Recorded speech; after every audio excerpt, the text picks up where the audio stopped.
Welcome to Cax Bar and Podcast, Canada's first podcast bar. What that means is you can come here for food, you can come here for drinks, you can also come here and record a podcast. Come on down, we're located in downtown Calgary, Alberta in the Beltline area. See you soon.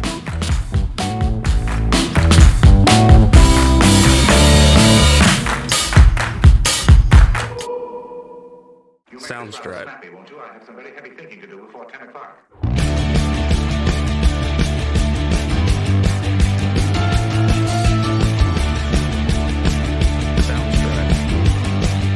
And we're rolling. I'm here today with Chris and Roy.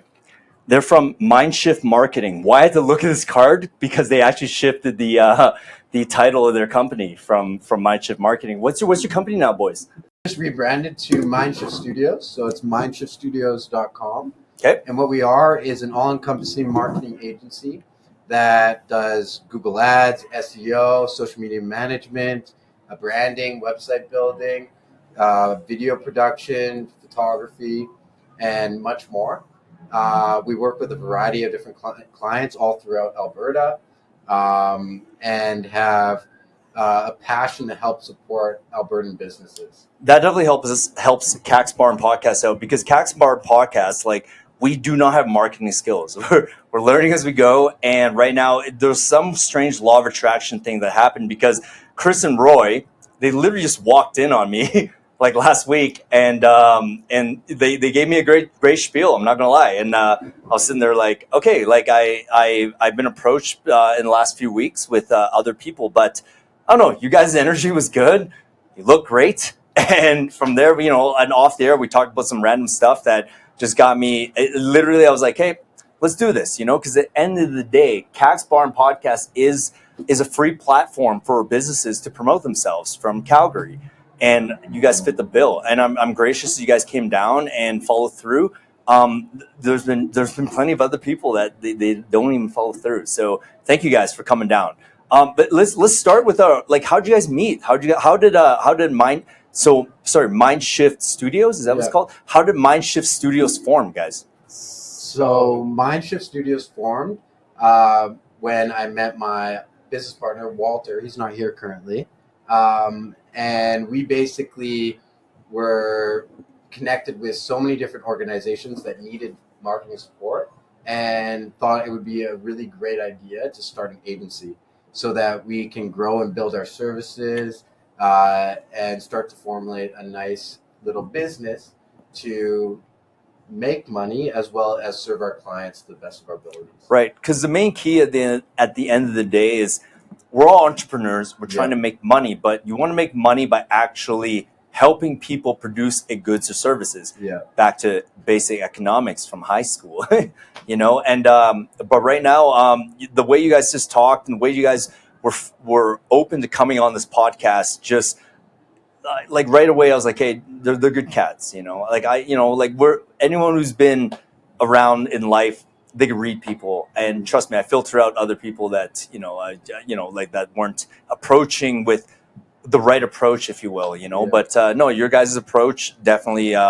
My business partner Cass and I, we talked about it, and I had to run it by him as well. He's the other boss man, and he was like, "No, I like that. Let's go for it." And here we are, Cool. But let's get to know you guys. Like Roy, what's your story? So how I got involved with Mindshift Studios, I guess I'll start there. But basically, one evening, so I work in oil and gas. That's what I kind of did before.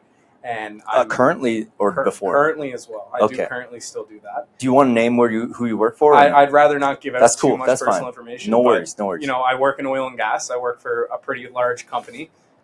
If people watch this podcast from this company, they're going to recognize me. But anyways, we'll go from there. Yeah. So I had an evening supper the next day, and I needed somewhere to get a dress shirt, because I was out of dress shirts. So I was like, I need something kind of pizzazzy, right?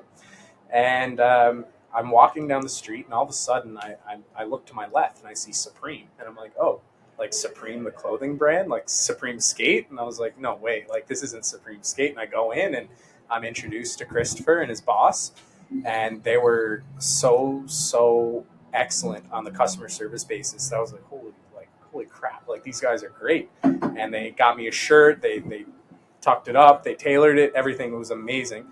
I have to pick up that shirt because that was only a little bit ago, and I've been busy all the time. But I still have to pick up that shirt. But it was the customer service that really struck me. And from there, me and Christopher kind of built a relationship around that. We got in contact. We began hanging out outside of work. We began going to different events together, things like that. We got to know each other. I had a background in sales as well as technical engineering sales.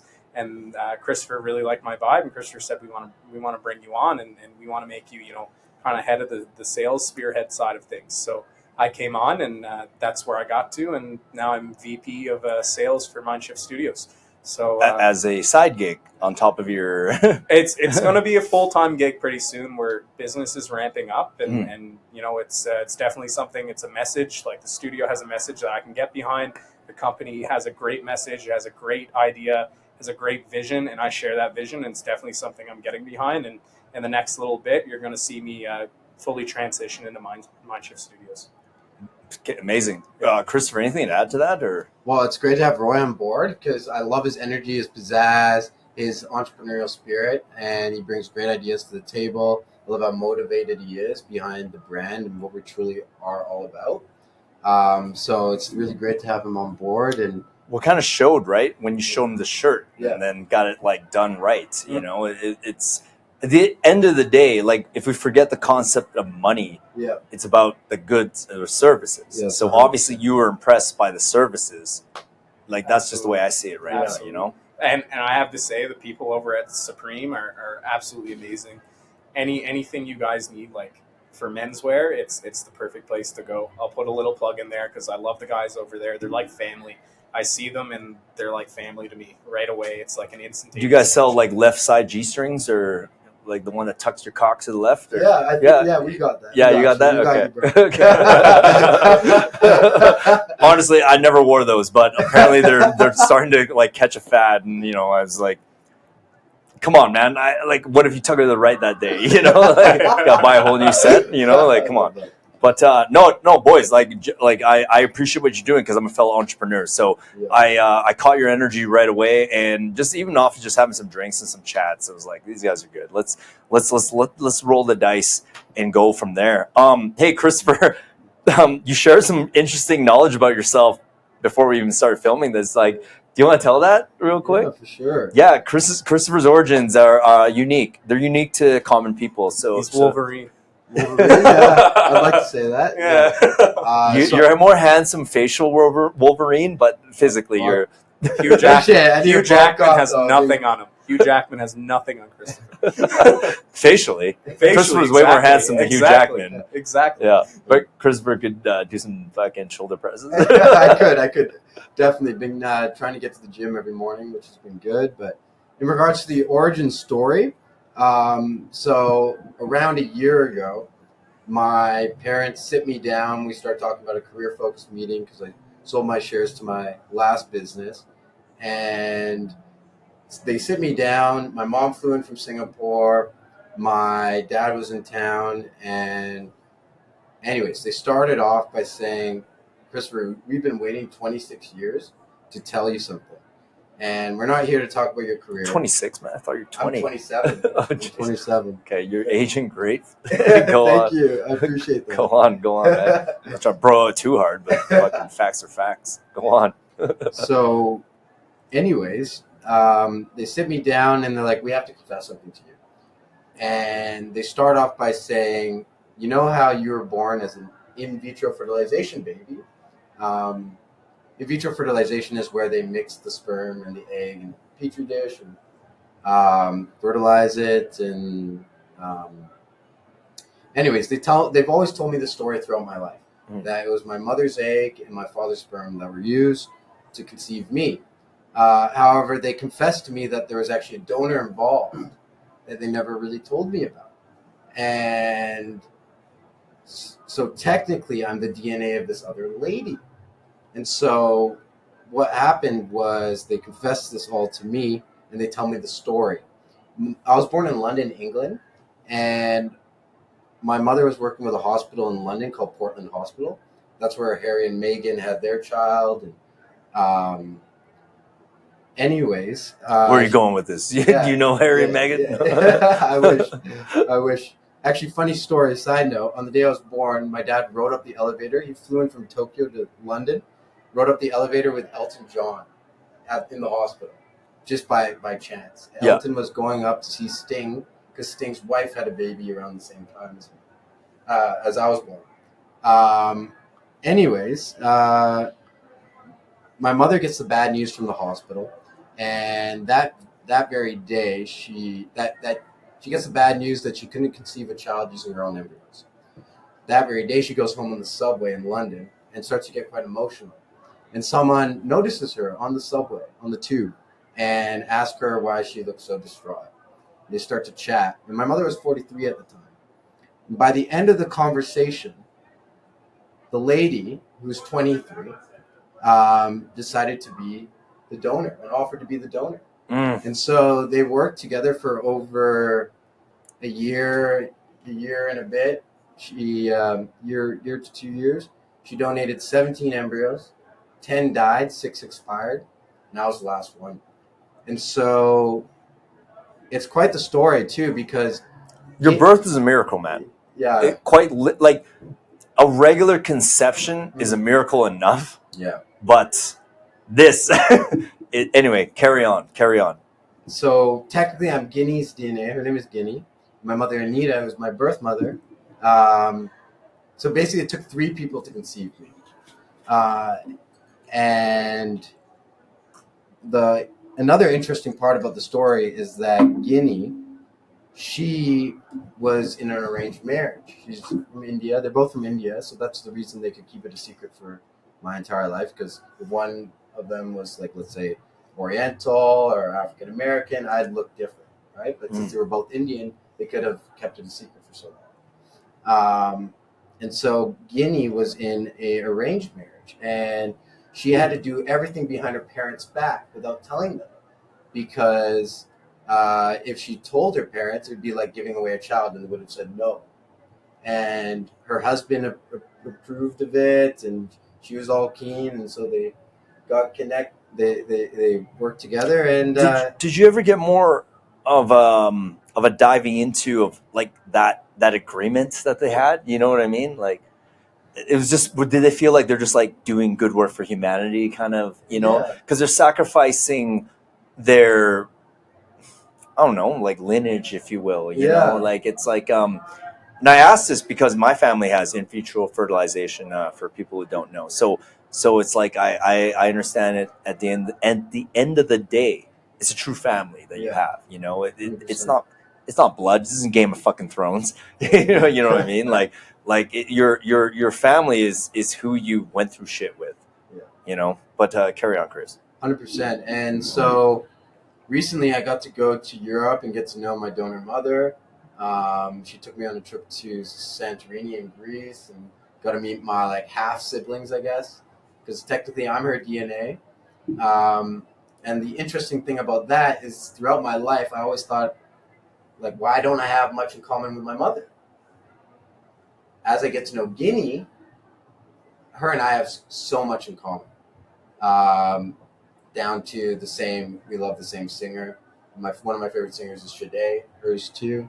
Same actor, Keanu Reeves. I love Keanu Reeves. Is that why you look like Keanu Reeves? Oh, I wish. Quite literally. You could literally be in John Wick, man. Go on, yeah. I appreciate that. I actually get that a lot. You're literally wearing a suit. John Wick over there, bro. Don't kill his dog. Keep a pen away from him. Anyway. So yeah, that was it. Got to know them. I got to know my half brothers and half sister, and one of my half brothers just had a kid. So it's like quite the story. So are you still absorbing all this? You think? Yeah. Yeah. Definitely. It's a lot. Yeah. I can only imagine. Like, it's like, I think this is something that you can't even think that you'll have a grasp on until, I don't know. I don't even know. For the rest of your life, you might not have a full grasp on it, you know, because it's a very, very non-conventional bringing you into this world, you know, from all accounts of history and anything like that. Yeah. It also shows the difference between nature and nurture, right? Because my biological nature is from one of my mothers, and I was nurtured by another. And to see that disconnect between similarities and character traits.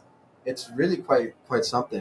It fascinates me because So does this like affect your opinion on people who, they act like behavioral patterns essentially? Like, does this affect your opinion on that whole thing? Because you're like, some things are just genetic, man. Like, I didn't know my birth mom, but turns out it's like been ingrained in us to like the certain music or this or that.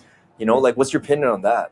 Well, I definitely think you have traits that are passed down through generation, right? That are Like similar genetically, to your right? bloodline, right? And Mhm. so I would say there is a lot of similarities, right, from Mhm. generation to generation. This is actually a huge passion of mine. Yeah. So one of Chime my in. huge passions is human psychology. Go So on. I did a lot of study when I was in university. A lot of my electives were psychology electives. I study psychology in my pastimes. Like, psychology is a huge thing for me. So one of the comparisons I like to draw is psychopaths versus sociopaths. And I know that's like a huge topic to talk about, because there's it's hard to tell if someone's a psychopath. It's hard to tell if someone's a sociopath. But one of the things we've learned through psychology is most of the time psychopaths are born. Psychopathy is a genetic trait. Sociopathy is a developed trait. They share similarities. They're not exactly the same, but they share similarities. So, Right? so pretend for a second like I don't know the two definitions, and in this exact moment, I'm actually confusing the two definitions. Okay. What is the difference between a psychopath and a sociopath? So psychopaths. Oh, and First- Roy, sorry, if you just move this below your chin here, like this little circle part. There we go. There you go. Yeah. Oh, you're Perfect. solid. Yeah. I Awesome. want to see the camera to see your face. Awesome. Go on. Yeah. So psychopathy, like the first difference I like to draw is psychopathy generally is an inherited trait. So if you have a family member, like say a grandfather, a father, a mother, someone in your direct lineage that is a psychopath, there's a chance you inherit that gene, and that gene becomes But what are the expressive. traits of a psychopath versus a sociopath? Psychopaths are extremely out of touch with reality. Psychopaths are brutal. So if we want to Like cold-blooded murder. they're cold-blooded murders. If you want to go back to history, and this is almost something I see on the Joe Rogan podcast too. Psychopaths are the type of guys that back in the day, they were the ones who went into the villages and they killed the women and children. They had no emotional blockage. Nothing really stopped them. They didn't really have that voice in the back of their heads like, oh, that's not right. If it furthered their interest, they didn't care what it was. Do you think it's more like it's an unevolved animal brain? That's how it was the cultures that use these brutal tactics that won wars, right? Look at Genghis Khan, look at Vlad the Impaler, look at the Vikings. They were brutal fighters, and they had specific ranks for people who were a little more brutal than the average soldier, right? So psychopathy is almost like a very primitive mindset. They're very self-focused on what's going to advance themselves. They're very self-focused on how can I advance myself, and I don't really care who I hurt in the process. So it's literally just a self-preservation perspective on everything. Yeah, it's overly self-preservative. They will sacrifice. So no their empathy. family. No empathy. Zero empathy. They score 0 on the empathy scale 90% of the time. Okay. But what's very dangerous about a psychopath is they're very good at hiding that they're psychopaths. That's the thing. Psychopaths have learned that, I'm not gonna really advance if I show what I actually am. That's why we look at positions like CEOs. Okay, a lot of CEOs are actually diagnosed psychopaths. It's one of the top professions they go for. They go for professions where they're going to have authority. They go for professions where they have power. So CEOs, doctors, lawyers, things where they know they're going to have authority, right? Where they're going to have power over people. And like you said, it's self-preservation, right? Resource, right? If I'm a CEO, I'm going to make a lot of money. If I'm a doctor, I'm going to make a lot of money. It's resource control and it's self-preservation. And the thing with psychopaths is a lot of the time they're even willing to sacrifice people who are very close to them to obtain those goals. They don't really care who they leave in the So essentially, like, did we all watch Star Wars, by the way? Yeah. I love So the Sith are psychopaths. Star Wars is a little more in depth, because if you look at Star Wars, we're going on a tangent here. But if you look It's at okay. Star, It's a if you- podcast. it's a podcast. Yeah, you look at Star Wars. We'll get to the marketing. The Sith aren't really necessarily psychopaths. Palpatine wasn't a psychopath? Palpatine was a psychopath, but Yeah. there were plenty of Sith who weren't. A lot of Like? Sith, like Darth Vader. Darth Vader, for example, was all about order and regiment and perfection, right? That's what the Empire tried to bring. The Empire tried to bring this regiment, this almost martial law aspect to the galaxy, right? Do you think Putin right now is a psychopath or a Vader kind of guy? I think he's very intelligent. Hmm. I think he's a highly intelligent man, which is typically one of the traits of a psychopath. They're highly intelligent. They're very intelligent. Hmm. That's why they can hide who they are, and they're very good at gaslighting people. Hmm. So, is Putin a psychopath? I don't know. I don't know the guy personally. I've never sat down one-on-one to talk with him. I'm not a registered psychologist, so I wouldn't even be able to diagnose him. Hey, but at the end of the day, the amount of research you have done, and as you interface with your knowledge with real life, like a lot of PhD guys or people, they got to realize now your research, unless you're out there implementing in real time, someone like you might actually offer more of a perspective. Because like a lot of boots on the literature ground, now right? is like thrown out the window Yeah. because they sit in a room to analyze. I'll give you an example. Versus you analyzing it with your own experience. I'll give you an example, and this is kind of a psychological fact we kind of found to be proven true, right? So men and women, say the average man next to the average woman is actually quite similar, right? However, men tend to be, say, for example, a little more aggressive, a little bit more, due to testosterone, other hormonal differences, right? If we put that on a 1-to-1 scale, it's not that big of a difference.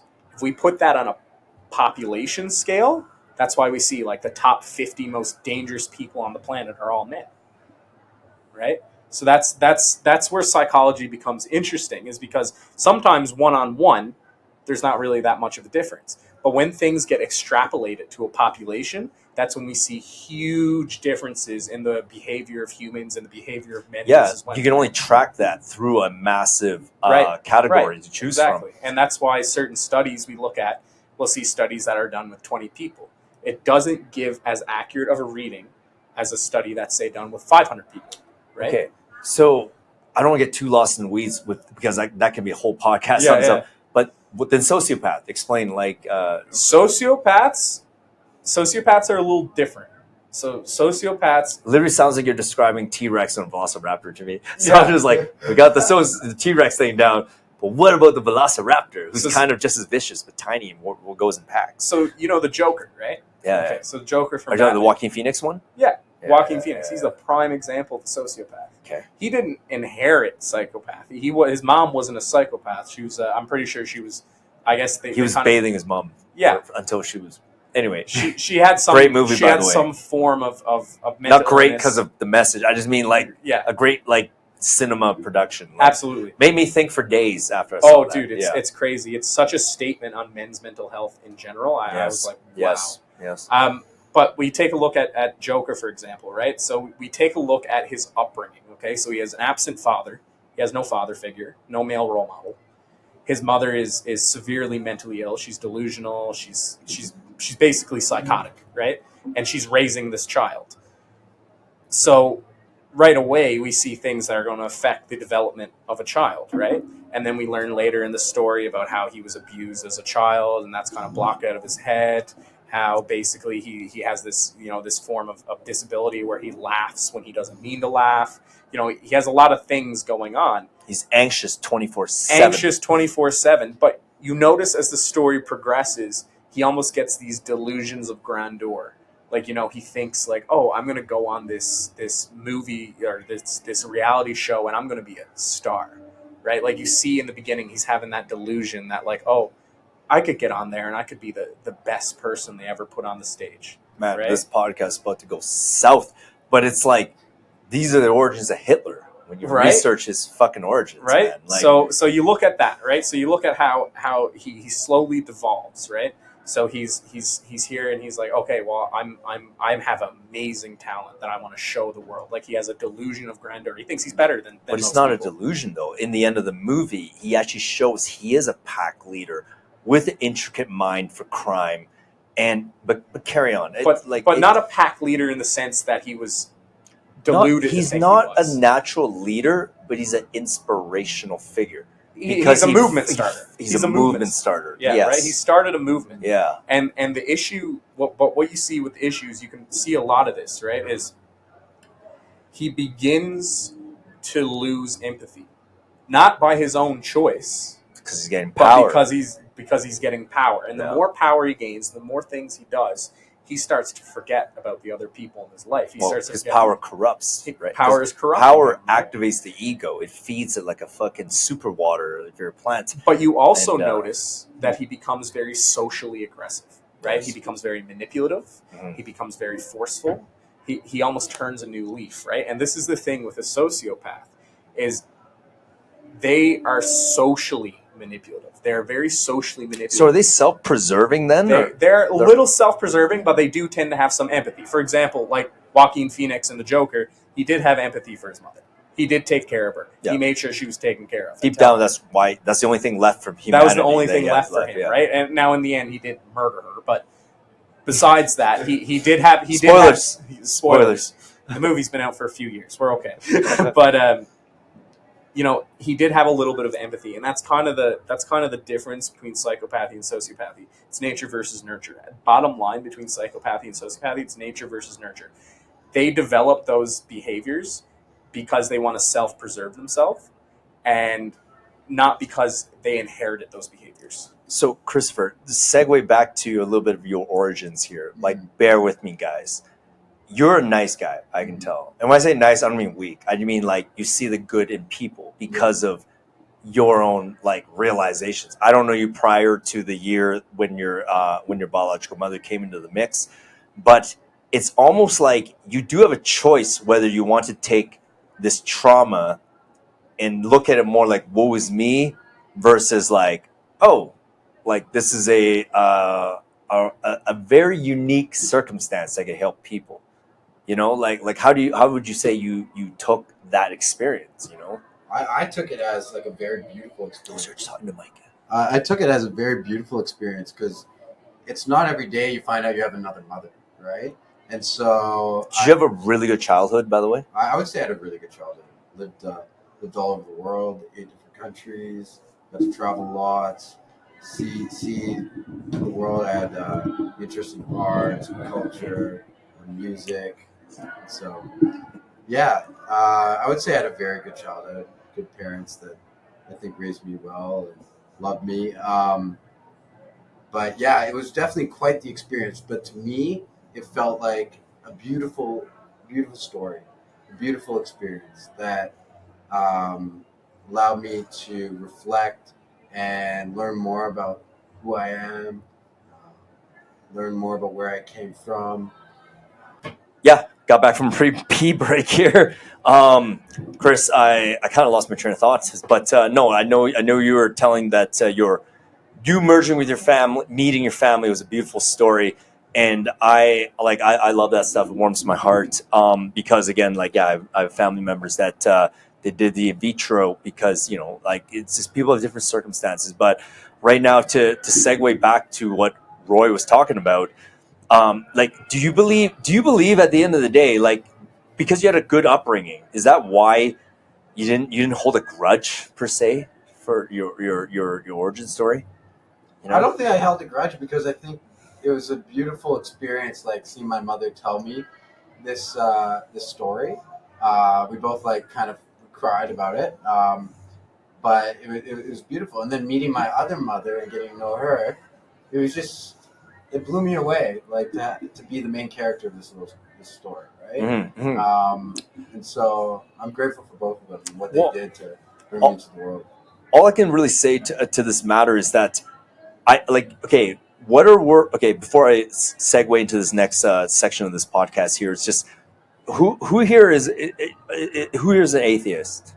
No one? No. Okay, neither am I. I do, like, when you talk about these happenings, like, of course there's God in the works, right? 100%. Has to be. Divine energy, divine flow. Has to be, right? Like, I mean, like, are we so arrogant to think, like, when I hear atheists talk about something else, like, you just even being here, it's like, how can that even be like so, unless there's a greater general at play? Well, you believe in the law of attraction and manifestation, right? I've seen it work every day in my life, 100%. right? But both ways. Yeah. Like it's tricky because when you're having a bad day, most people are having bad days all the time. That's the problem. So when they complain of their life, I'm like, okay, I know it's hard, I know it's counterintuitive, but I tell my friends these tricks. I'm like, just try first and foremost. Tell yourself you're having a good day. Yeah. They're like, oh, the fuck you. I'm like, no. Just be like, I'm awesome. I'm gonna do well today. I'm gonna go to the gym. I go to the gym. Yeah, I only did fucking one set of push-up. Better than yesterday. When you project a positivity, it literally attracts a positivity. But when you're negative, it literally attracts negative. So, but I don't have this thing perfect because I'm a human being. Like when someone cuts me off on the highway, that's again the machine is testing your ability to control your mind to shift it back into a positive state. Exactly. It takes work. It's hard. Shift, you know what I mean? That's really every time I talk to an atheist, I talk to a lot, especially in the field. I'm in the STEM field, so I talk to atheists day in, day out, right? So I remember I had this really good conversation with a medical professional one time, and he said, "No, man, there's no God." And I said, "Do you know physics?" And he said, "Yeah, I know. Like I have basic understanding." I said, "Okay, well, you'll know one of the laws of physics and thermodynamics is that, well, you can't create something from nothing. Everything has to come from a pre-existing energy." So I said, if we draw that line back far enough, that has to mean that there is some form of infinite energy that exists or existed, or however you want to put it. There has to be some form of infinite energy that has put out all the energy and all the matter into the universe so that it became, material. Right, and the medical professional was like, I never thought about it that way, right? And I was like, that's so strange because like first law of physics, right? Matter can neither be created or destroyed, only transferred. It's only transferred, energy, right? And when you put it in perspective like that, it kind of blows a few people's minds because we're given all these laws, we're given all these principles of science. But sometimes you have to look at them from a different perspective to apply them to things like, so like philosophical debates, like the belief in God and things like that. But when you look at science from a different angle, you can almost apply it to philosophy in a sense. Of course, yeah. Like like the merging of magic and science essentially gets blurred when people are tapping into trying to understand from a different angle. But I actually heard this one explanation once, and it is the only thing that kind of gives me a devil's advocate viewpoint on the matter. It's like, say you whipped out a piece of paper just now, and I'm like, Roy, Chris, draw something on this piece of paper. When you're done drawing the thing, that's what they're saying. Like, where did that even come from to draw whatever you drew? And I was like, so you're saying like that's why they're saying perhaps the matter wasn't there to begin with. There was another explanation to cause all the matter in the entire cosmos of any fucking multi universe or multiverse, or like it's like that has always been there, but at the expense of something that drew that. But then I also counter argue that with, well, then that's God, right? You're talking about a big bang, right? You're talking about a big bang on nothing. But they're saying the matter was always there. But I'm like, the Big Bang explains the matter was never there, and then it came into tangible corporeal existence. Now, but I'm also semi-biased because I have a mushroom there for a reason, because I'm a big advocate of psychedelics, and because I've done the hero dose from Terrence McKenna many times, not many, twice, but anyway, each time was an experience that I'm almost like, why even exist without doing this? It was such a massive shifting of my understanding of everything. But again, because I talked to this with other people who are doctors that tell me about the neurochemical makeup of what I experienced, and they basically just said you had a super trip, an explosion of chemicals in your brain, and what you end up doing was when everything reformulated, you chose a biased opinion to perceive it as an explanation of this, just like someone who's religious would. And I was sitting there like, okay, maybe. But at the end of the day, all I know is what I fucking experience is as real as this. Yeah. So what is real? Maybe this isn't real. and then, but at the end of the day, we're going to a super slugfest circle jerk. But at the end of the day, all I know is this: whether I understand how everything actually comes to be or doesn't, all that matters is that do you each day make someone feel like shit or not? That's really like, that at least is something I can grasp to navigate how I behave in this realm of life. Super crazy explanation here, but I don't know. Yeah. That's where let's say you ask where consciousness comes from. Yes. And I think the answer is the spiritual realm. And so when people do psychedelic stuff like peyote, mushrooms, ayahuasca, exactly, they get connected with that realm. And I think it may be a simple answer, but I think it's one of the most plausible answers for the source of consciousness. I look at it like this: like, you think of your brain like a computer, right? Okay. If I tell a computer to generate something random, it will generate something random. Like we see that with AI and things like that, right? That didn't come from me telling it to generate that exact thing. It was a random generation, right? So like you were saying about the whole drawing thing, where did the idea to come draw? Think of our brains like computers, right?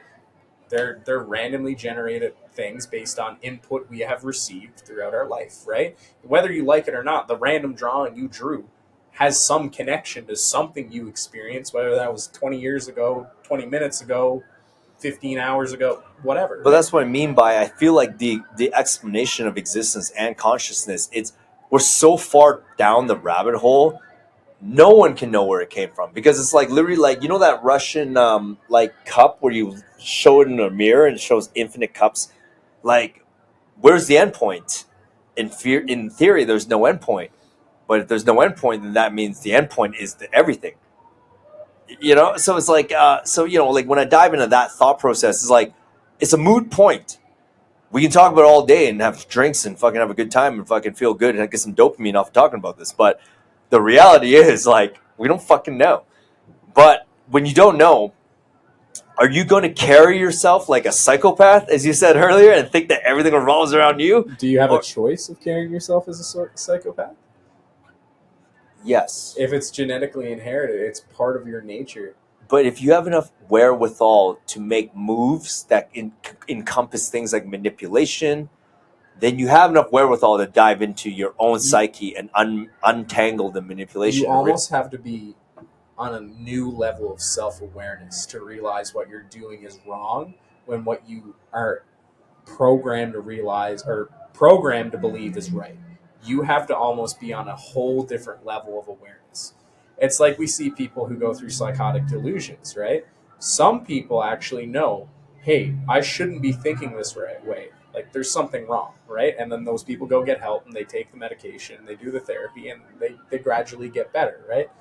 But it's almost so hard to have that level of self-awareness and control over yourself to realize when something is wrong. If you have those tendencies. There's definitely layers of experience, because if you live in a village your whole life and you're like I have cats, right? So like their reality,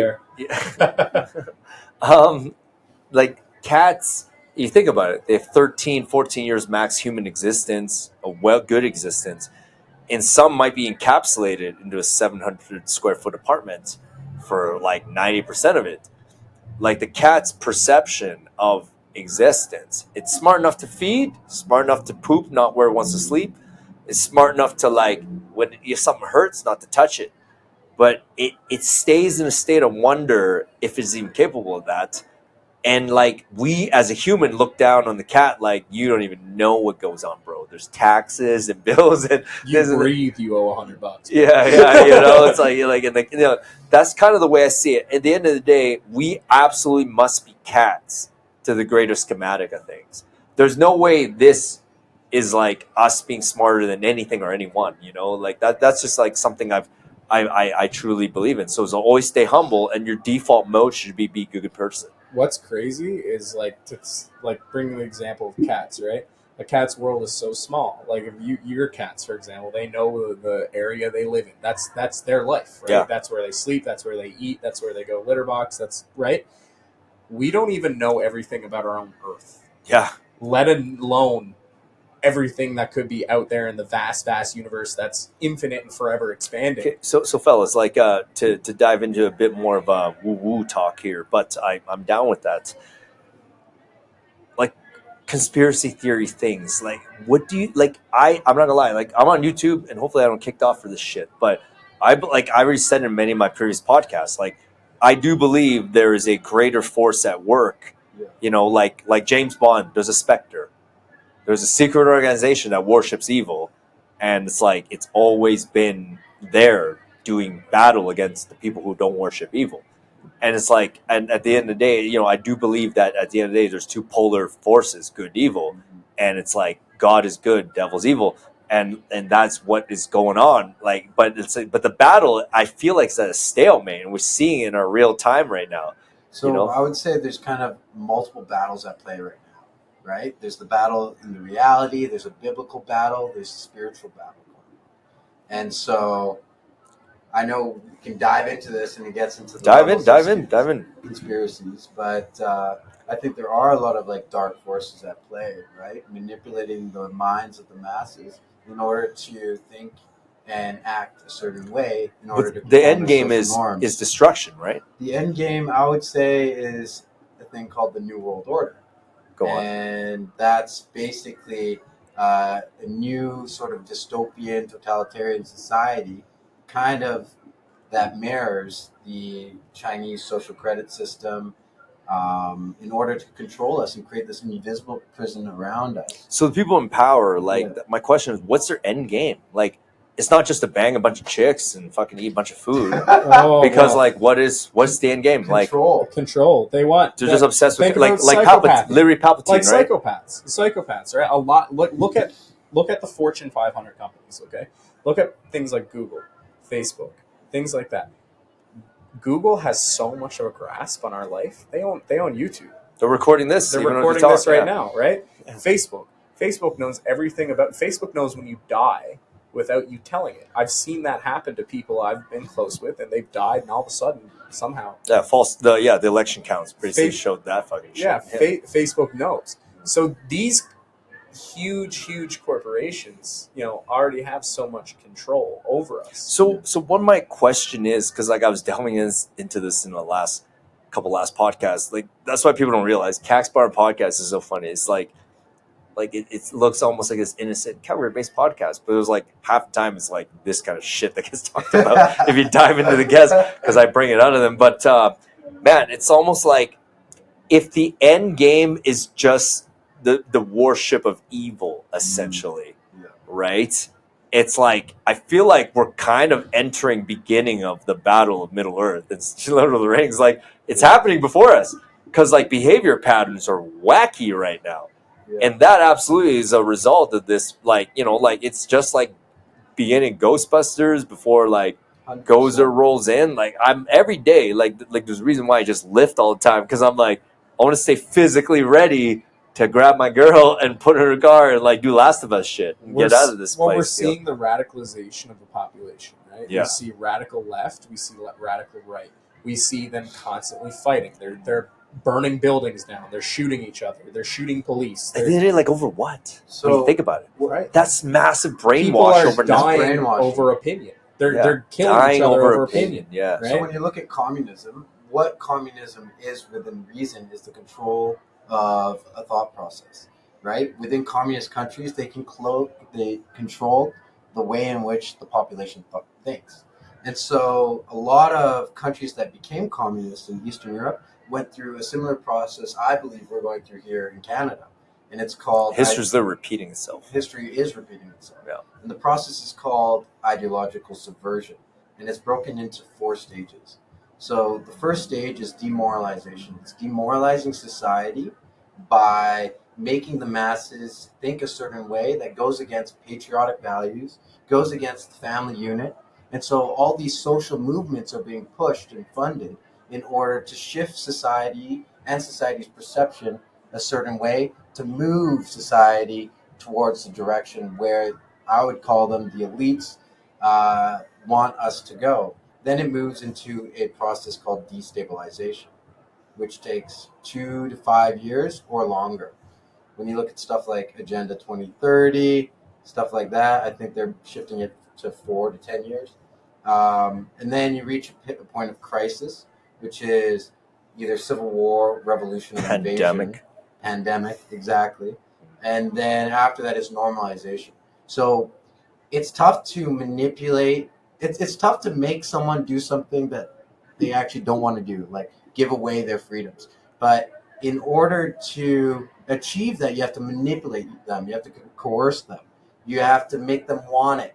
And so there are forces at play that want us to move in this direction, and so they're going to create situations within society I was literally to manipulate us. I was literally talking to someone. I'm not gonna name names. You know who you are, but well, you know, he was explaining like, well, he or maybe she or they, or I was explaining. Have you ever seen the movie American Pimp? Okay, well, hold on. Actually, not the one with Denzel Washington, but when you see a sex worker get pimped out, they're literally giving all their money away. They did all the sacrificing of their body, but they give it to someone else. Like, that is the evil manipulation we're seeing as a mass scale in a different form. Yeah. You know, just imagine it. Just micro blow up that act to everyday moves. Yeah. We're being pimped. You know, like and like giving away your dignity. Yeah. So it's like, but you know, and at the end of the day, it's like what I've always been trying to get into the dig into the dirt of was I'm just like, what's motivating who doing what? Because that's when I realized I'm small scale thinking, because as long as I exist in the realm of a physiology, you know, I'm like, oh, the best things is a dopamine release. And what does that come from? Food, sex, money, adulation, ego boosting, ego jerking. It's like the evil guy doesn't even think like that. They're worshipping off of an even more massive scale, like Emperor Palpatine. There's a reason why every movie's made off of this shit. It's like the idea is total domination of consciousness, you know? And it's like, and when you think about that, it's like, that is the most grandiose evil, because like that's the ultimate high, right? Knowing you control all. But what I'm about to say right now is that there is a happy ending, because the way it goes, that thing can never be satisfied. It's an empty hole. So eventually we hit a point where it reaches back to God, and God's like, I forgive you, bro. You know, and like, and then everything balances out. Like, it's like, so that's why, like, why even play that realm when you just go right to the source, which is be a good person, you know? 100%. So this is where we're seeing like a huge resurgence of people that are faithful, you know, resorting back to religion. We're seeing a lot of people get motivated to become the best versions of themselves. People starting like men's groups, for instance, companies, trying to build themselves up and try and help also build others up. And it's through filling your cup, you can fill other cups. Yeah. And like, in a weird way, that should be what communism is about. Yeah. But it's not. It's about like central group powering, controlling everything. It's about it's all under these guises that sound nice. It's a pretty. it's a fugaze. It's a fugazi, right? Yeah. Like, Fugazi. Yeah, well, it's the same thing, potato. But it's a lie. It's a blanketed lie to make people believe something is good, and in reality, you take away the blanket, and there's nothing there. I look at it like, I run a bar restaurant right now. It's like, I look at it as a shit menu, where I'm like, I give you this beautiful menu, it presents a certain way, but I give you a pile of shit. Yeah. You're like, but they're just locked in on how good the menu looks. Yeah. I'm like, look at the actual food that got served. You know, was it good or not? Like, was my cook on point or not? Was my cooks on point or not? No, just because I can make it look pretty on a fucking printout for your social media. Like, was it actually like that in real life, you know? And I feel like that's where the most beef is coming from, because most people they're diving into the fucking advertisement, not the actual reality of what was served, you know? But then also on top of that, people are just being manipulated into going along with it. Then there's groupthink and mass formation psychosis. Like, people are now being primed to react to certain stimuli a certain way. Even that term mass formation psychosis, because that one guy fucking what's his name? He literally was on Brian Rose, and he just got taken off. He's a doctor. Icke, was it? No, it wasn't David Icke. It was the other guy.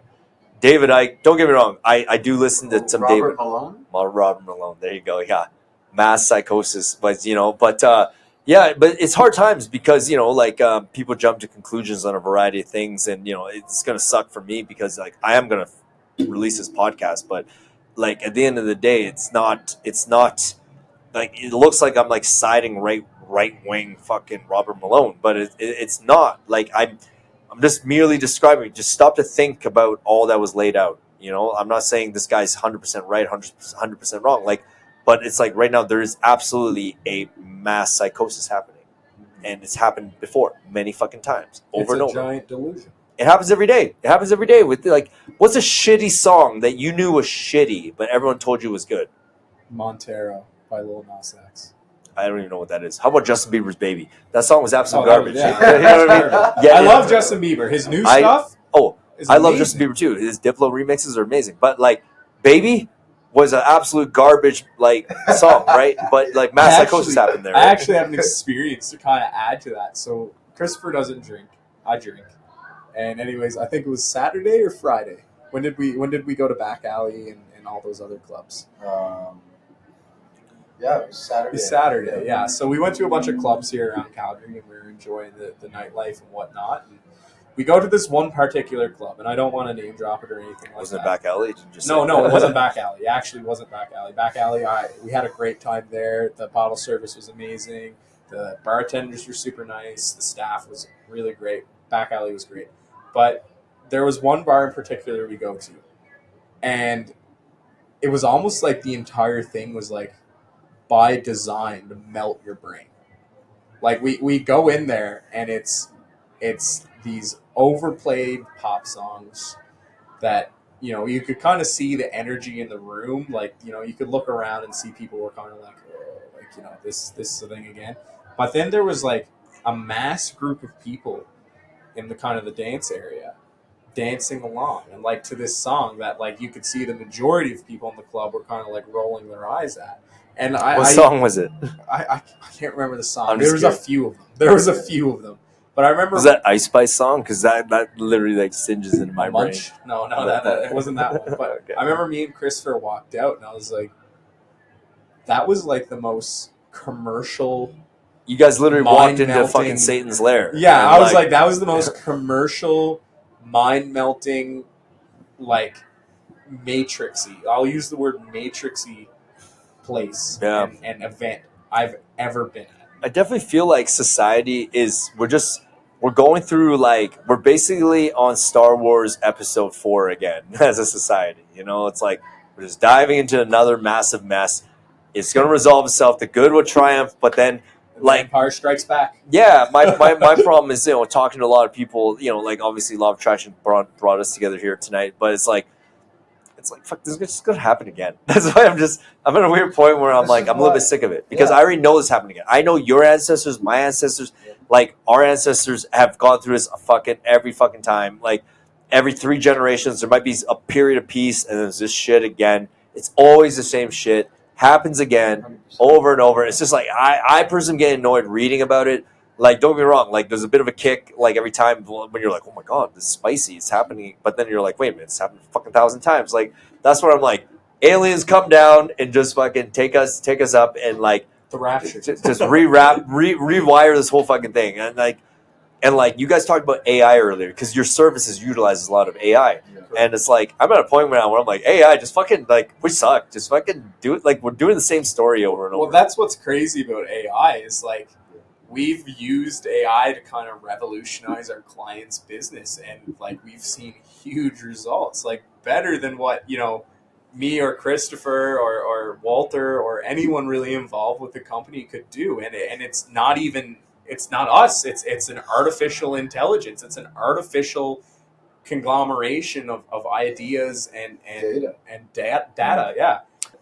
Yeah, it's not even us doing this, but we've been able to revolutionize our clients' businesses through the use of something that's not even us, not even our, you know, way of thinking. It thinks in a different way for us, and that's kind of where we kind of diverted from a lot of other marketing agencies, and how we've been able to kind of revolutionize Alberta business, and have been able to kind of bring Albertan economy into that, you know, shifting technological market that we're seeing a lot of companies kind of being thrown right into the, you know, the middle of it without any sort of guidance. And that's kind of where we've come in. I'm going to put Christopher and Roy's show notes here just for anyone who's interested more in their services. We at Cax Barn Podcast we're going to talk more off the air on that. I do want to wind this down, and guys, I love this conversation. We can, you guys come back on anytime. By the way, like always looking for Appreciate these it. kind of talks. What's your opinion on just humanity and AI, though? Like, how do we coexist with it, Well, I think or we no, just, or do we succumb? it's kind of like a phone, right? A phone was initially created to be a tool.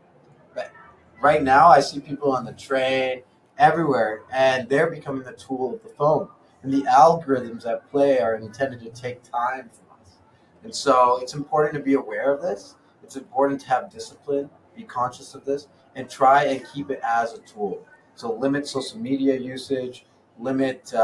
Just to go on the Cax Barn podcast website to check out the latest YouTube Can we bring the cat videos. in? Can we bring the cat in? Oh, They the keep cat's showing the great. cat. The cat will have his time. The cat will have his time. Oh, he's gone now. Okay. Another thing, yeah, it's such a interesting time period, and we have to be conscious of it and aware and stay disciplined. Keep each other accountable, because see, that's where like a men's group comes into play too. Is that men are struggling these days? They're struggling with addiction. They're struggling with porn. They're struggling with their vices, and they need that support of a brotherly tribe. Because when a man doesn't have a strong father figure, what else do they have? They need brothers around them to help support them, keep them accountable, and grow. So that's where I've run men's groups for a while now, and I just started one here in Calgary. Motivated entrepreneurs and young men keen to grow and build that tribe, keep each other accountable, and have weekly check-ins, mental health check-ins. Did you want to talk about discussions? what's this group called, or you want? Yeah, it's called Wavelength Men's Group. Wavelength Men's Group. It's an invite-only group at the moment, but we're going to try and expand and grow so that other men looking for stuff like this can join. Oh, Chris, by the way, I'm not knocking on that. I'm really not. I loved Fight Club, the movie. Yeah. Fucking, it's an inspiration for the Boy, hair. I love that. Yeah, like Tyler Durden. Like I was fucking, like, I'm 37, guys. I'm dating myself. I was 12 when fucking Fight Club came out, but I already knew that was right. I was like, Chuck Palahniuk, yes. Like, I already knew something was wrong. Like, you know, I don't know, but yeah, it's like no, man. Like, Fight Club is basically me. Like this Cax Barn podcast is Fight Club, like, in a weird way. You're a partner. The Like, way I kind of think about it, too, to kind of build off what Chris has said, right? Like, I take what Jordan Peterson said, for example. He said, you know, now a 12-year-old boy can be exposed to more naked women than a king, than what most men would have ever seen in their life king. in the entire history of humanity. Right? Like, think of King Solomon. King Solomon, you know, in the Bible. You know what King Solomon had to do to see fucking 10 redheads fucking eat each other out? Like, he never saw that. No, you know, like he never saw that. And we see that at 12, right? You know? You think biblically, we have King Solomon, who was supposed to be like the kind of like playboy of the Bible. He had like 500 wives. He had so many concubines. Like, he had an unlimited supply of women around him. And now a 12-year-old boy can have almost 3 times as much in with an hour. Better drugs that causes more of a dopamine release than actual sex I ever could. Right? And it's so dangerous. But it is dangerous. But at the end of the day, that's what separates a child from an adult. It's like the adult recognizes you have a spiritual war, bro. Like, you want to keep feeding your fetishes as a flesh. The flesh dies out fast. What doesn't die out and keeps fucking going like a merry-go-round is your soul. So it's like, you have to be a good person. And, like, don't get me wrong, it doesn't mean never have sex. Like, you know, if I had to fucking put a quote on it, it's like 10 different chicks before your wife is enough. You know, make that the rule then, I guess. You know, it's just like, just experience 10 and then stick with one and make a family. You know, like, I don't have kids yet, but, you know, I plan to. So it's just like, you know, it's just like that because everything else, you got to know deep down it eats at your insides a little bit. Like, to kind of draw on what Christopher said, though, right? Like, this is an emerging technology, the same way the iPhone was, the same way email was. Should we jump that number up to 15 chicks? Or yeah, why not 30? Why not 30? I feel like 10. I feel like 10 is the magic number. A good number. No. But you know, but women can say the same thing about men. Back to what Christopher was saying. I think, you know, it's an emerging technology. I definitely think there's excellent uses for this technology, but I think there's malicious purposes as well. And we're seeing that now with the ability to mimic someone's voice and make them say something so terrible that they didn't actually say, and you would never be able to tell the difference. Mm-hmm. So there is malicious applications of AI, but there's also beneficial applications as well. And you gotta kind of separate the good from the bad, and I think you have to take it with the utmost respect, and you have to treat it with respect, and you have to use it for those good purposes rather than applying it to something. And that segues into the the part two, the Mindshift boys here. Guys, I'm gonna wind it down right now. Pleasure talking to you guys. We're gonna have more beers and talk more off the air here. All your business ventures will be on the show notes, guys, and we'll take it from there. But obviously, I feel like this conversation will hit home with some, it'll offend others, but at the end of the day, Cax Barn Podcast, like, it is an open forum. So, and I'm open to talking to people with other perspectives on the matter. All right, guys, anything else to add? No? Okay. Hey, Roy, Chris, thank you for coming on. Okay. All right, guys, take care. Take care. Bye. Appreciate it.